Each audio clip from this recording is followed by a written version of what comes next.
Izara Love zany amin'ny 16 février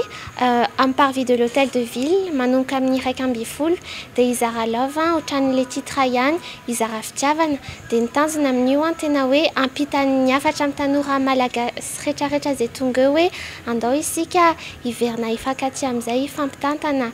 hamerina ny fihavanana eto à Madagasikara satria izany no ahafantaran'ny olona eran'izao tontolo izao antsika nahafantarantsika taloha fa izao efa niova ilay izy dia tianay haverina ilay izy dia ary tianay koa zara tsara kokoa dia amin'io andro io ny angatahana amin'ny olona rehetrarehetra izay ho tonga tsisy paiement tsisy prix d'entrée fa juste manome don na akanjo na tsy haiko ana scolarité dia ilay izy omena ihany ankizy madinika ankizy mahantra ny olona rehetrarehetra izay mety ampinay amin'ny alalan'ireny dia hozaranay ireny hikasika ny fon'ny tanora dia ampiesika an'zareo ary ampiova ny toe-tsainy